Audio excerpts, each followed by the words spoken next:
Okay. I've got a very special guest with us. I love having him on. Johnny, can you hear me? I can hear you, brother. All right, Johnny. I've got you, and I think I've got you. I'm glad Darren Grubb did not take you out last night. I want you with clear eyes and a full heart. Let me turn up my mic a little bit. You're a little weak. Hold on. Johnny, it's been kind of an exciting few weeks since I've had you on last. We've had, a no bill for a choking death of a young black male in New York selling loose cigarettes. Okay. Right. And kind of all hell broke loose. There was this, what's the word I'm looking for? Just deep-seated resentment that seems to resemble the 60s of the police and the minority community in New York. What's going on? What's the atmosphere up there? It's not good, Carl. It's not good. You know, the tensions between the mayor's office and the police have literally never been worse. Bill Bradner is the commissioner now. There's kind of holding water for the commissioner, saying, we've always had trouble between our department and the mayor's office, but it's never been this bad. This is like, apocalyptic levels. I mean, it's just a powder keg. And to give our listeners in Texas a little background, Mayor de Blasio, we had the most fantastic mayor ever, as far as I'm concerned, Rudy Giuliani. And then we had Michael Bloomberg, which I'm Luke to cold on. But he kept it together. He was a pretty law enforcement type of guy, law and order. Okay, and then now we've got this de Blasio guy who's essentially a Marxist, a self-proclaimed Marxist. I'm not sure how he got elected. I'm not sure how we let that happen, Johnny. And so the guy came in. He's just a weird dude. If you're a Republican in West Texas, this guy's just a weird dude. Okay. He is beyond weird. Matter of fact, this guy can't even get CIA clearance. He can because he was in with the Sandinistas, and he's red flagged by the CIA. They can't even give him intelligence updates. They got to go through the police commissioner. I forgot about. Thanks for reminding me of that, Johnny. Johnny told me this last time that New York City is just a huge target in the international world. Obviously, after 9/11, it's been a huge target before, and now it's still a huge target. We know that there's a threat in New York City, a major terrorist threat, pretty much every year, if not twice a year. And so the mayor, just like the president of the United States, gets a CIA briefing about. Is it every morning, Johnny? Yeah, every single morning. Now, de Blasio is such a communist that he cannot get a top secret security clearance. The CIA cannot brief the mayor on what's going on in intelligence in New York City. No, he can't. It's ridiculous. I mean, the NYPD is just so furious with this guy. I don't even know what the next step is because it's just not going to be good. So the rank and file cops are just so disgusted with him. Forget about the detectives and guys who have been there for 40, 50 years. Everybody's just disgusted with this guy. So, of course, the rhetoric hit a new high where this guy de Blasio is going to side with anybody but the police, it seemed. Now, he's been taken to the woodshed, it seems to me, and these things, they get out of control, and then sometimes you can kind of backpedal and things go back to new issues, other issues. Is there going to be a recovery? There always seems to be. He is the mayor of New York. He was elected overwhelmingly, strangely enough. Is there going to be backpedaling a little bit between both sides, the police and the mayor? Are they going to be able to recover, do you think? They tried to yesterday. De Blasio tried to have a closed-door meeting with the police head unions. That did not turn out well. So I think the rhetoric is just going to be up. And you know what? These scum of the earth protesters, these people are the scum of the earth. They don't make the situation any better. After the deaths of the police officers, they are still protesting in the street. They're blocking traffic. They're blocking bridges. These people are also really, throwing fuel to the fire. It's pretty much as soon as de Blasio got elected. Look, y'all, I know you're sick of me talking about Giuliani out there, but you have to be from. No, I love Giuliani. Giuliani's been on Meet the Press. He's done the Sunday shows, and he's 100% right. Of course, this would not happen under his. If he was mayor, this wouldn't be happening. Texans don't understand our affinity to Giuliani. You got to be from New York to understand how bad the city was, and then within days, within hours almost, Giuliani turned that city around. He was just a law and order. Giuliani was like the Italian Republican John Wayne. He is right on a horse. He was John Wayne. He was leadership. Immediately, the attitude of the public services in New York City turned around for the better. The spirits were high. Heck, Johnny, the city was just clean. It was Manhattan looked like Montreal or Paris or something. The streets were clean and paved. Like Disney World. You walked out Times Square, you were thinking you were like Epcot Center and you're in Disneyland. The murder rate dropped to, it's the safest city in America, major city, if not the world. Yeah. It just absolutely turned around. Now, then Bloomberg kept it maintained. And now we got de Blasio, where almost immediately the windshield squeegee guys came back out. Yeah, I mean, I wasn't thrilled with Bloomberg either, but Bloomberg carried on the policies of Giuliani, and de Blasio was making Bloomberg look like Ronald Reagan, for God's sakes. I mean, it's that bad what this guy's doing. It really is. It's really bad, Carl.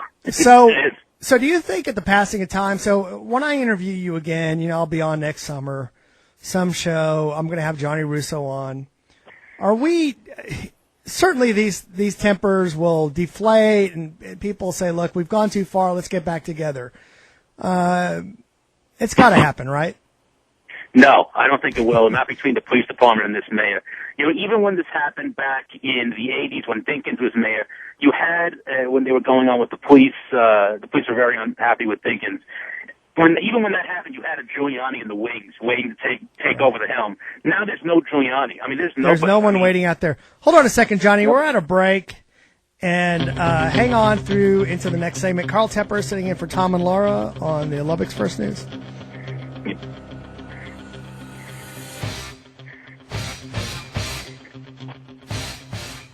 Anyway, I just did a whole synopsis of some of the background of David Dinkins and then how Giuliani came in on a white horse. Yeah, what the sad thing is? There's no Giuliani now. De Blasio won with 72% of the vote. There's no rich Republican or Republican prosecutor that can even challenge him. I mean, I don't even think there's a Democrat that could challenge him. I mean, there's no one to take his place. Is there any leadership? Is there any leadership from Andrew Cuomo, who is the governor, trying to maybe tamp down the flames on this thing? Not really.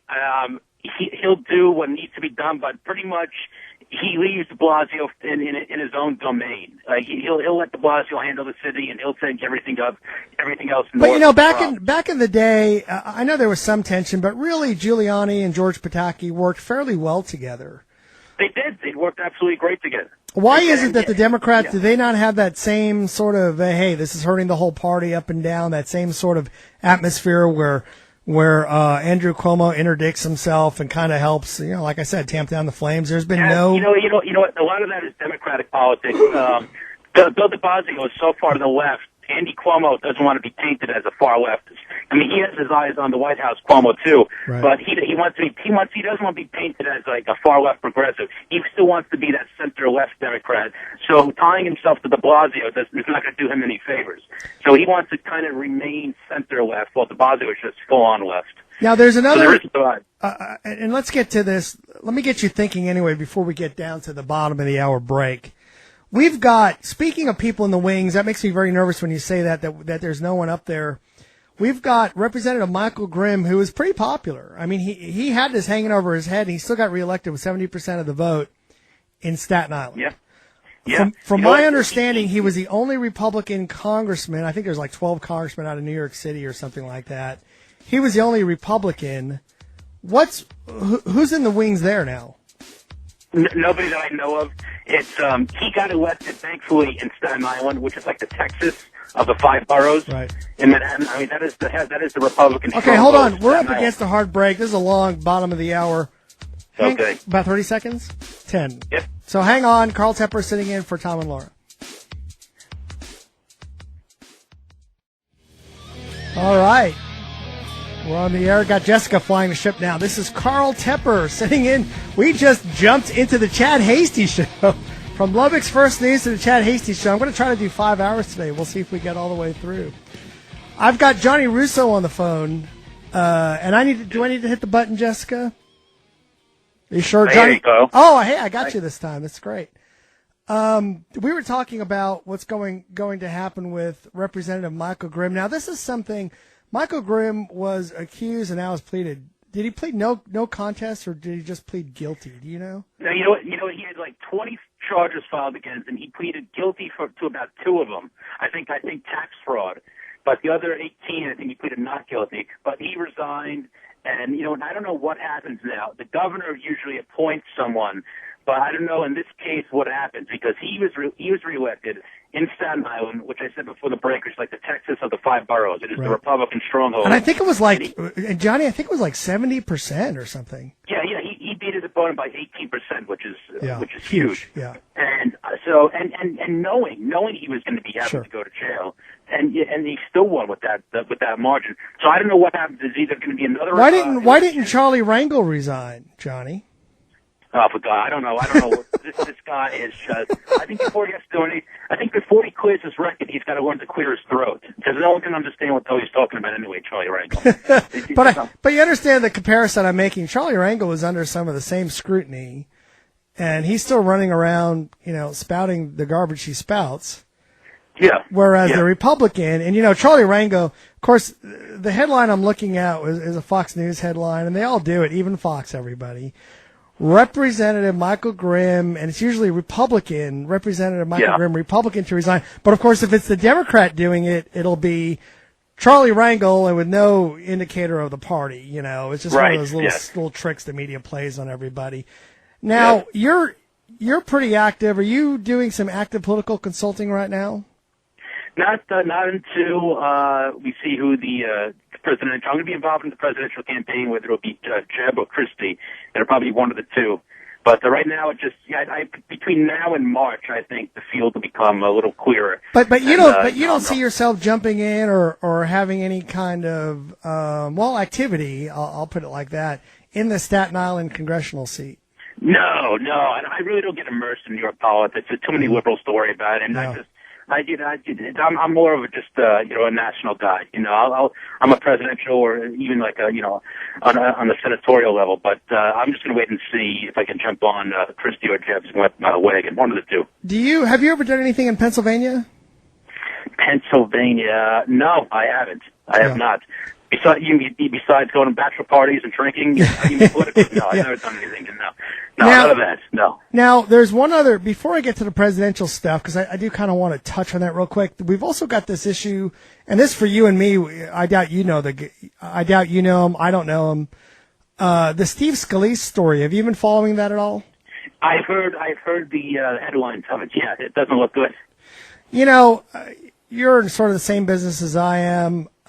You've got staffers set you up on anybody who will talk to you, you go. I mean, if it's a sewing circle, you head out there and you speak to them. I can see how it can happen where a staffer, you get one guy, there's some group, they call themselves Euro something. You're like, oh, great, I'll go talk to them at their conference. And it turns out to be a white supremacist thing. Now, some people at Red State are trying to say, well, he must have known. But guys like you and me know how things like this can happen, and no, you don't know. Well, here's the first thing. If I was on his staff, my first concern would be, is there a tape of this? Is there a tape? Is there a video? Is there anything that can pin him to that? If not, great. I mean, that's the last thing he needs, a videotape him speaking, and God knows what he said. So if there's no written documentation, if there's nothing on YouTube, if there's no cell phone cameras, that would be my first worry if I was on the staff. So far, it looks like, I'm sure people are digging, but it looks like there is no video of this. Oh, they're digging. In a couple of weeks, if there is a video, they'll find it. But right now, it doesn't seem like there is. And jumping back to the presidential race, you're looking at Jeb Bush, Chris Christie. I had lunch with some buddies here the other day, and of course, we're all talking politics, and everyone just sort of rolls their eyes when Jeb Bush's name comes up. The Bush's name isn't as shiny with the grassroots activists as it is with the general population in Texas. Right. But my feeling is that hands down, Jeb Bush is going to take this nomination if he wants it. I think that's a very good possibility. I think Christie's going to run too, and I think if you get guys like Bush and Christie on the same stage. I mean, those are real candidates. They're going to be talking about real issues and how they dealt with it as governors. I think a governor should be our nominee, no matter who it is, whether it's Scott Walker too, or I think a governor would be more so than a senator. A governor who has actually balanced budgets, run states, knows the inner workings of government. A governor would be our best nominee. Yeah, the executive side of the aisle. I also heard an interview on WABC in New York. I was driving back from Missouri. Was streaming it in, and it was the Larry Kudlow show. And I heard an interview, a absolutely flawless interview with Scott Walker of Wisconsin, who I feel is the dark horse out there. Another guy, sort of a northern, tough, he's kind of forged in fire with all those unions up there and has come out of it. Yeah. This guy, I talk about the political resiliency of Scott Walker. This guy faced the unions in a blue state, won 3 elections in 5 years. I mean, it's unheard of what this guy did in Wisconsin, faced all the opposition against him with all the unions. I mean, he's unheard of. He's a real fighter. And he should be talked about. He should be in the conversation. Guys like you and me, we still wonder, is there a political future for Rudy Giuliani, cabinet level or running for office again? I think Rudy would make a great attorney general. Yeah. On the Republic, I think if Mitt would have won, Rudy would have been the AG. Yeah. And he would have been a great attorney general. Great attorney general. I don't see him getting into any Senate races or governor races. Maybe governor, maybe 2 years, 3 years now. Down the line, but he's not going to get a congressional. He's not going to run Congress. He's not going to run for Senate. Maybe if there's enough of groundswell, maybe he'll think about running for mayor again. I don't know. But mayor and governor would seem to be the two options for him, unless a Republican gets elected. Then AG opens up for him. But those. But he's making a lot of money in the private sector now, and he's going on the Sunday morning talk show. So Rudy's being Rudy. But I think governor and possibly mayor, if things continue downward spiral, the options for him. Yeah. Johnny, are you going to be going to Times Square tonight? Absolutely not. You couldn't drag me to Times Square. You couldn't drag me to Times Square, Carl. Me neither. I would be at McSorley's, though. So my order Yeah. Me and Grubb went to every bar in the city. McSorley's, I don't think we haven't hit that yet. I did want to mention something. I don't want to step on your following story, but I work closely with the Tory party in England. I know you were talking about UKIP, right? And that's going to be a fascinating election coming up in May between David Cameron and Ed Miliband, who's such a lightweight. Ed Miliband, he makes Barack Obama look like Ronald Reagan. And so it looks like David Cameron. You think, and you listeners out there, we'll be getting into this in more depth, and I'll explain some of the background. But I need to get this out of you. So you think David Cameron's pretty safe in the Conservative Party right now? You know what? I think so. The UKIP situation, I would probably compare to, for the United States listeners, are like the UKIP will probably be like a Tea Party. Do they? That's what I compare it to. But does UKIP still have the wind to their back right now? Do they have momentum? I think they do, but not enough wind to create a groundswell where Nigel Farage is going to be in the cabinet, where he can take enough seats. The way the British system works, it's almost like the House of Representatives. Right. Whoever has the most seats in Parliament would be the Prime Minister. Like if we had their system, John Boehner would be Prime Minister. Right. So they actually tap their MPs. So in other words, a member of Congress would be tapped to run the Department of Defense or the Department of Treasury, and you're an MP or a congressman at the same time. Right. But what happens?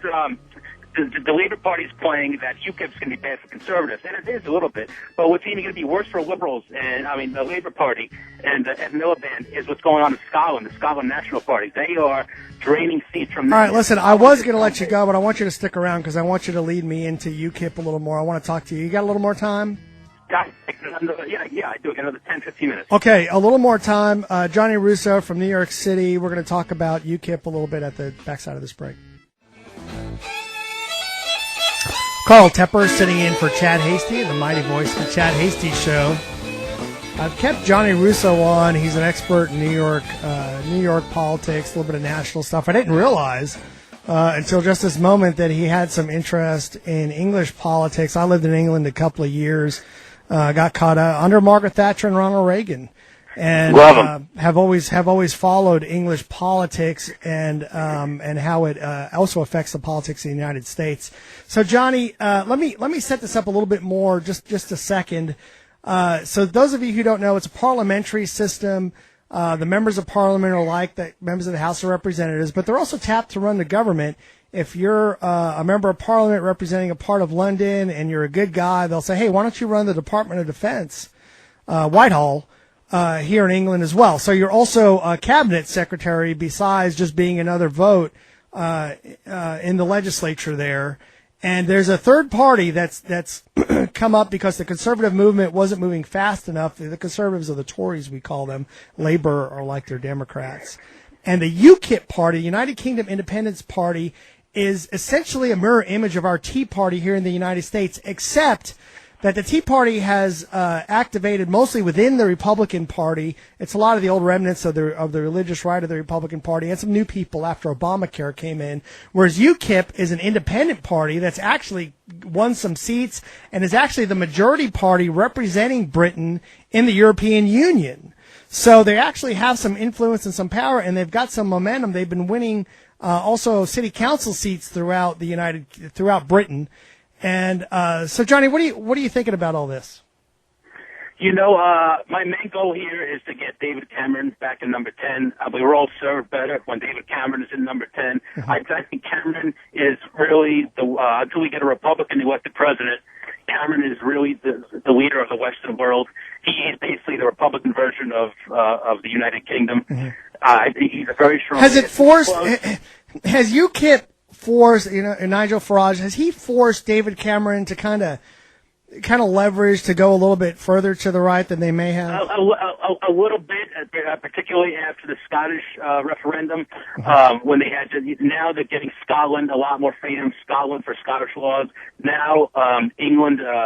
Right after that, David Cameron made a right turn and said, well, Scottish having their own laws in England, we should have our own laws too. And the Scottish MPs, who are mostly Labour, cannot vote on that, so they'll be abstained. I was almost hoping for Scottish independence because that would just diminish the Labour Party. The Labour Party gets all their support from the Scots, and if you take Scotland away from England, then the Labour Party is diminished to basically nothing. It's almost like if you took California and the East Coast out of the United States and trying to get a Democrat elected again. I did not know that, and strangely enough, UKIP, Nigel Farage campaigned for the unity vote. Is that correct? I think I had read that somewhere where Nigel had stepped out to keep unity. And those of you who are wondering, by the way, number 10 is number 10 Downing Street is their White House. Right. And right now the Conservatives have captured that for a while longer. And they've called elections, haven't they? Well, what do you mean as far as every 5 years, at least once every 5 years, you have to call elections. They do it every 5 years. Every 5 years there's an election, and it's usually in May every 5th year. We're at a break. Hey, Johnny, Happy New Year, buddy. Happy New Year, brother. And you stay out of trouble. We'll get back with you next time. Carl Tepper sitting in for Chad Hasty on the Chad Hasty Show.